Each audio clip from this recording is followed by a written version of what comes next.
کسی زمانے کی بات ہے کہ ایک خوبصورت گاؤں کے کنارے ایک پراسرار باغ تھا۔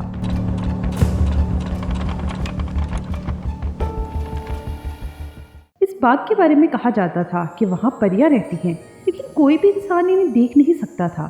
اس باغ کا داخلی دروازہ ہمیشہ بند رہتا تھا اور وہاں جانے کی کسی کو اجازت نہ تھی۔ گاؤں میں دو بہن بھائی رہتے تھے، زینب اور عمر۔ دونوں بہت ذہین اور بہادر تھے۔ زینب کو کتابیں پڑھنے کا بہت شوق تھا اور عمر کو بھی مہم جوئی کا جنون تھا۔ وہ اکثر باغ کے قریب جا کر وہاں سے آنے والی خوشبو اور پرندوں کی چہچہاہٹ کو سنتا تھا۔ ایک دن زینب کو ایک کتاب کے اندر ایک پرانا خط ملا۔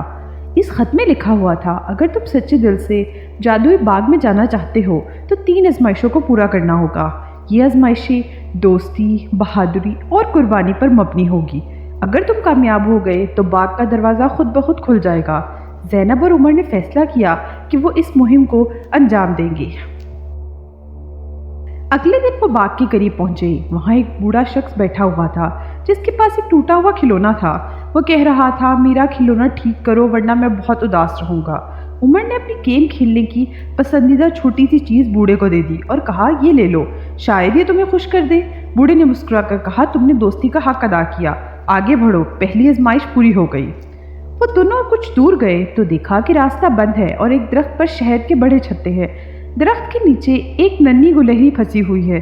زینب کو خوف ہوا کہ شہد کی مکھیاں حملہ نہ کر دیں، لیکن عمر نے بہت ہمت دکھائی اور گلہری کو بچانے کی ترکیب سوچی۔ اس نے ایک چھوٹے سے پتھر سے شہد کے چھتے کو دھیرے سے ہلایا، جس سے مکھیاں دوسری طرف چلی گئی اور گلہری آزاد ہو گئی۔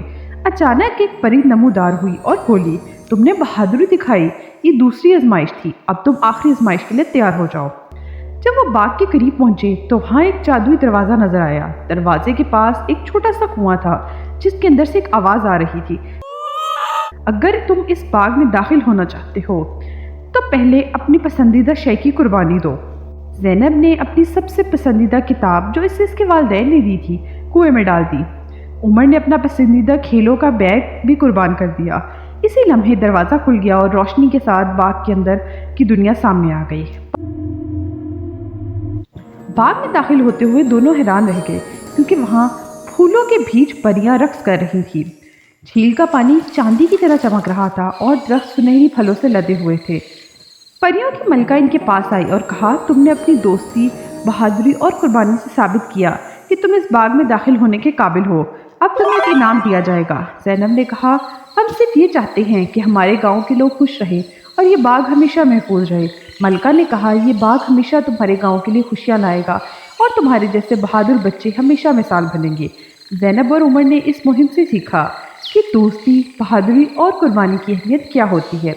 وہ گاؤں واپس آئے اور اپنی کہانی سب کو سنائی۔ گاؤں کے لوگ ان پر فخر کرنے لگے اور وہ دونوں ہمیشہ کے لیے ہیرو بن گئے۔